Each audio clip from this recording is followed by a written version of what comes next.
Welcome back to The Explainer. Today, we're bringing absolute order to absolute chaos. We're tackling a classic, incredibly common, and honestly fascinating coding problem, merging overlapping intervals. Now, if you've ever had to deal with scheduling systems, calendar conflicts, or, consolidating fragmented timelines in a massive dataset, well, this explainer is going to be your absolute best friend. Think about a typical, completely disastrous workday. You have a meeting from 1 p.m. to 4 p.m., another one squeezed in from 2 p.m. to 5 p.m., and a quick catch-up randomly thrown in from 3 p.m. to 4 p.m. Your schedule is just a chaotic, overlapping nightmare. So how do you systematically clean that up to figure out exactly when you're busy and when you're actually free? I mean, we can't just eyeball it, especially when dealing with thousands of events. We need a solid algorithm, and we're going to build it together today. So here's our roadmap. First, the overlapping intervals problem. Second, defining an overlap. Third, sorting and merging logic. Fourth, step-by-step visualization. And finally, Python code and complexity.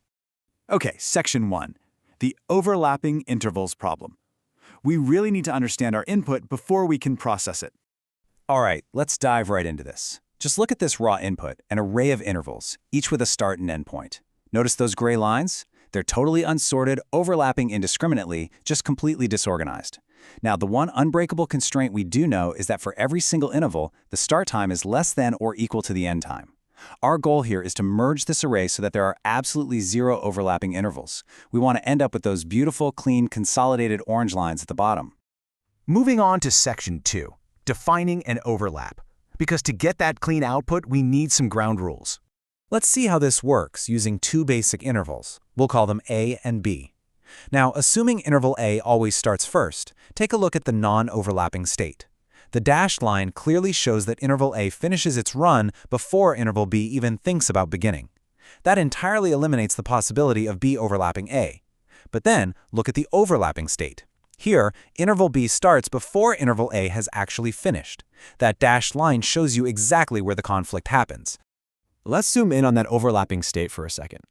Notice how B starts right in the middle of A's time frame? Because A hasn't officially ended before B starts, some portion of B sits directly within A's space. It proves that these two intervals are literally fighting for the same exact real estate on our timeline. We can actually strip away the visuals entirely and just rely on these unbreakable mathematical rules. If A's endpoint is less than B's start point, there's no overlap. Simple as that.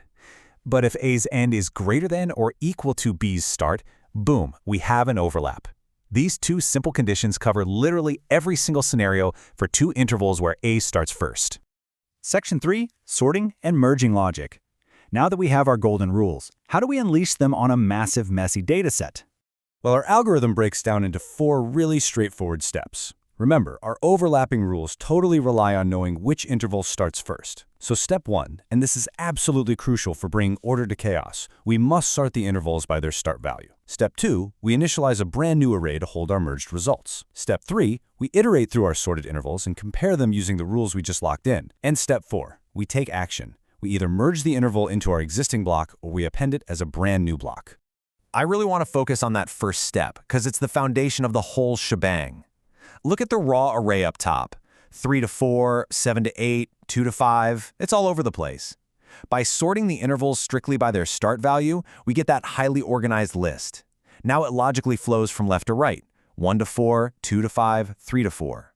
This simple transformation is a massive game changer. It guarantees that as we read through the data, we always know which interval started first, perfectly setting up our logical comparisons. Section 4, step-by-step visualization. Let's see this algorithm in action. We're going to step through this like a flipbook. Okay, we begin by initializing our output. We take the very first interval in our freshly sorted array, the one going from 1 to 4, and we simply drop it straight into our new merged array. This guy becomes our active interval, which we're going to call A. Now watch how our golden rule instantly kicks in. We compare our active interval A to the next input interval, B, which goes from 2 to 5. We ask our mathematical question, is A's end, which is 4, greater than or equal to B's start, which is 2? Yes, it absolutely is. An overlap is officially detected. Because they overlap, we've got to merge them. But how? Well, since we sorted the array right out of the gate, we know A's start point is definitely the earliest start point. So we keep that. We just need to figure out the new endpoint. To do this, we mathematically take the largest value between A's end and B's end using the max function. The maximum of 4 and 5 is 5, so B's end becomes our new merged endpoint. And this brilliantly illustrates the result. Interval A has essentially stretched out and consumed the overlapping portion. Just like that, we now have a single clean interval in our merged array, running from 1 to 5. We keep sweeping from left to right. We check the next interval in our input, running from 3 to 4, and compare it to our newly expanded interval A, which runs from 1 to 5.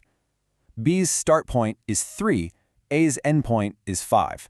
5 is greater than 3, so yep, we have another overlap. We take the maximum of their endpoints. The max of 5 and 4 is still 5, so this smaller interval just gets completely swallowed up. Our merged interval A remains solidly at 1 to 5.